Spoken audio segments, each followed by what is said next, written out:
Initialement, le besoin de Safran Nacelle était simple. Améliorer d'une part les conditions de travail sur un poste de perçage-frésurage et d'autre part, améliorer la performance de ce poste. La solution a été de développer un cobot à partir d'une customisation d'un robot supportant une unité de perçage pour pouvoir obtenir à la fois ces gains de performance et de conditions de travail. Donc la démarche du projet a été d'aider l'opérateur d'un point de vue technique en utilisant une architecture robotique, mais en l'utilisant comme un cobot. C'est-à-dire qu'il n'y a pas de notion d'autonomie, le robot ne va pas se déplacer seul dans l'espace, c'est vraiment l'opérateur qui va prendre le système et le déplacer. À ça, on va le combiner avec un système d'UPA, donc un système de perceuse électrique, pour que l'opérateur vienne positionner le système qui est assez lourd sur le trou et qu'ensuite ce soit la perceuse qui fasse le perçage en une seule passe.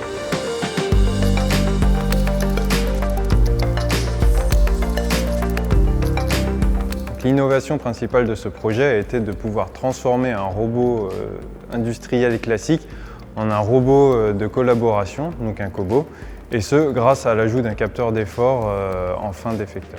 Les critères d'évaluation de ce système-là, finalement, ce sont les opérateurs qui vont le définir, les opérateurs qui vont utiliser ce système-là. Parce que comme tout système cobotique, il y a une interaction entre l'opérateur et le robot. Donc c'est vraiment eux qui vont l'utiliser au quotidien, donc il faut absolument qu'ils soient capables de se l'approprier. On a fait venir les opérateurs de Safran Le Havre une première fois pour qu'ils nous fassent des premiers tours, qui nous a permis d'améliorer le système, et là on les a fait revenir une deuxième fois pour qu'ils puissent complètement s'approprier le système et définir si oui ou non il est compatible avec leur process.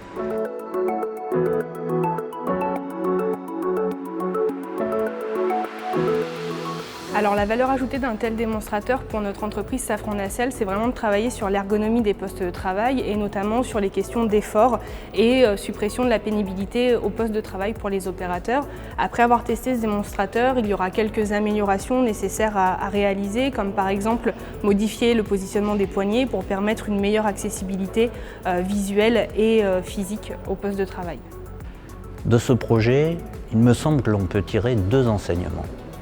Le premier, savoir développer conjointement un système cobotique, mais aussi le process associé. Le deuxième enseignement, le caractère de transparence du cobot, un caractère déterminant sur l'utilisabilité des futurs systèmes collaboratifs.